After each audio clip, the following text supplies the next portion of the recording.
보실게요.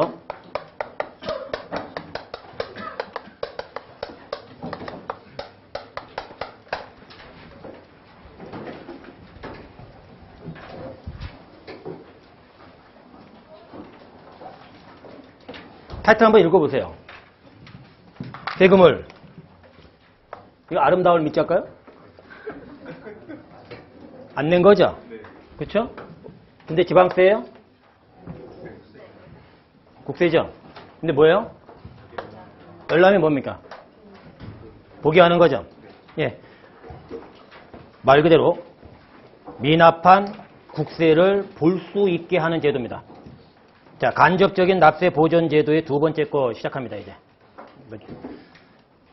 좀 일찍 와서 죄송합니다. 다음 쉬는 시간부터는 충분히, 예. 이게 강사실이 저쪽 건물에 6층에 있거든요. 6층 갔다가 오기가 좀 그래서 그냥 길거리 헤매다가 아니면 1층 소송에다가 이게 오는 거라 좀 일찍 왔, 네. 자, 이게 또 기본법 지식이 조금 필요하신데, 자, 볼게요. 우리 채권자 평등주의라고 말씀드렸죠. 그러면 이거 제가 말씀 하나 드리고 시작해 볼게요. 제가 국민은행에 1억을 꾼 돈이 있고요.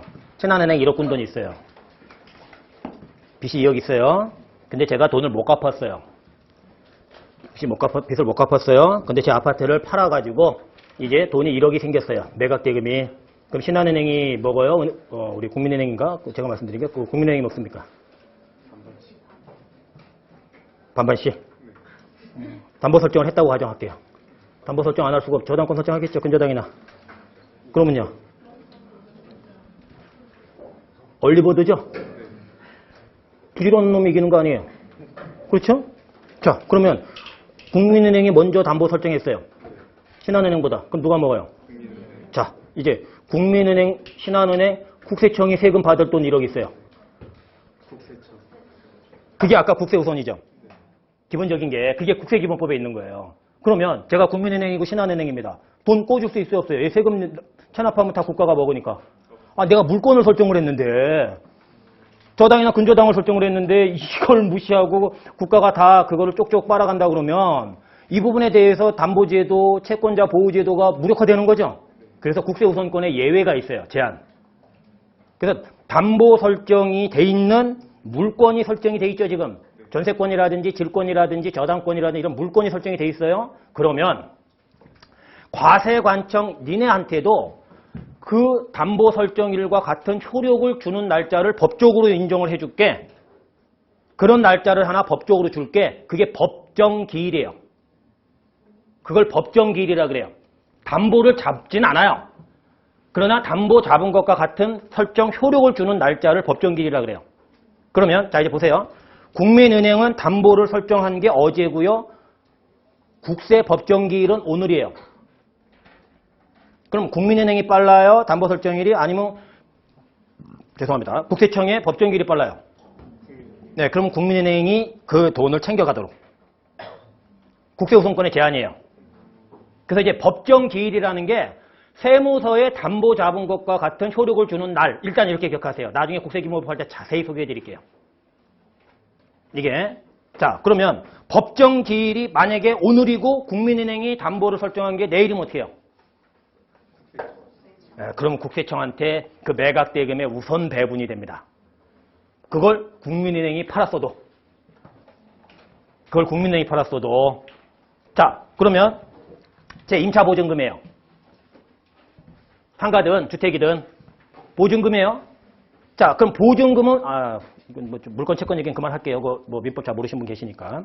그러면 제 보증금이 국민은행이나 세무서하고 경쟁할 수 있어요, 없어요? 건물주가 체납을 했든 아니면 돈 채무를 이행을 못했든 해가지고요. 그럼 저는 국민은행보다 이깁니까? 국세청보다 이깁니까? 아니면 집니까?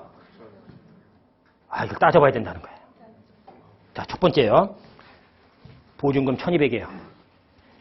그럼 무슨 건물인지 보증금 1200입니다. 근데 이걸 국세청이 먼저 뺏어가거나 국민은행이 뺏어가면 어떻게 해요? 저는 길바닥에 이건 생존권의 문제죠?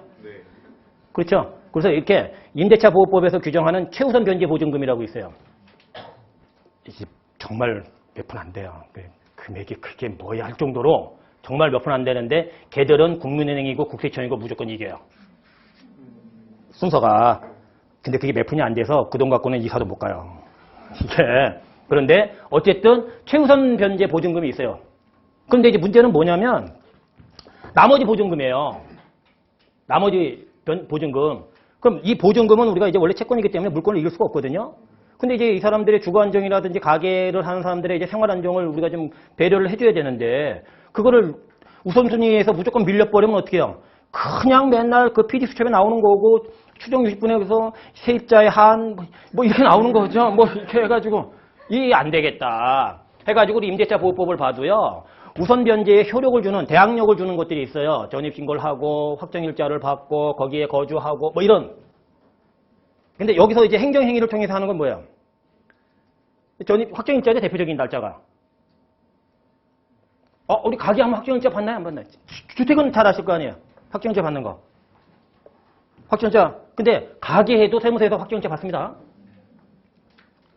이게. 그러면 확정일자 이렇게 받는 부분이 있으면 이제 세입자들을 보호해줘야 되겠다. 그래서 확정일자, 법정기일, 담보설정일과 비교합니다. 어떤 게 얼리버든가?